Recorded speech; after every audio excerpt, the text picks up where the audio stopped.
আসসালামু আলাইকুম গাইস, আজকে আমরা কাশফুল দেখতে যাব নদীর ওপারে। আমাদের বাসা থেকে নদীটা বেশি দূর না, 2 মিনিটের পথ। আমরা সবাই রেডি হয়েছি, বের হয়ে গেলাম। 2 মিনিটের পথ অনেক দূর না, বাট আমরা সবাই হাঁটতে হাঁটতে যাচ্ছিলাম। হাঁটতে হাঁটতে চলে আসলাম নদীর পাড়ে। এই যে সবাই দাঁড়িয়ে আছে, নৌকার জন্য ওয়েট করতেছিলাম।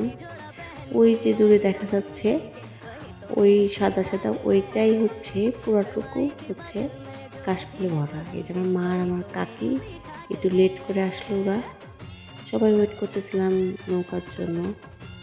তারপরে আমাদের কিছুক্ষণের মধ্যে নৌকাটাও চলে আসবে। এতে নৌকা চলে আসছে, আমি উঠতে পারতেছিলাম না দেখে কাকা আমাকে হাত ধরে উঠাচ্ছিল।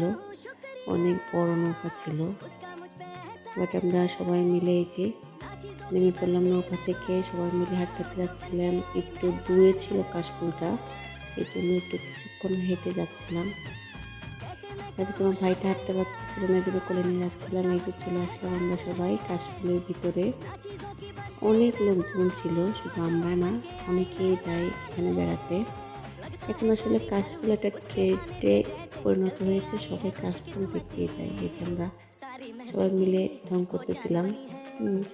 যেমন ফুপি বলতেছিল যে সে কি ক্রিম মাখছে সেইটা মনে করতে পারতেছিল না। হ্যাঁ, সে বলতেছিল যে আমি একটা ভাইরাল ক্রিম মাখছি। আমার কাকি এই যে দাঁড়ায় আছে। হ্যাঁ, কাকি আর কাকার একটু মনোমালিন্য হয়েছে পিক উঠানো নিয়ে। আমার বোনে সে একটু পটর পটর পটর করে গেল, ওই জন্য কাকা দূরে থেকে আছে, দুইজনে একটু দূরে দূরে আছে। তারপরে এই যে আমার মা কাশফুল দেখতে যে তারা শাক উঠাতে চলে গেছে। কি বলবো, এই যে দুইজনের প্রেম দেখেন। আমরা অলরেডি সবাই চলে যাচ্ছি।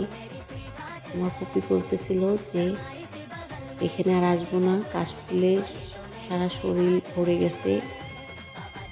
এইটুকুই ব্লগ আমাদের। এই যে আমরা সবাই উঠে পড়তেছি, এখন আমরা চলে যাব। সবাই ভালো থাকবেন।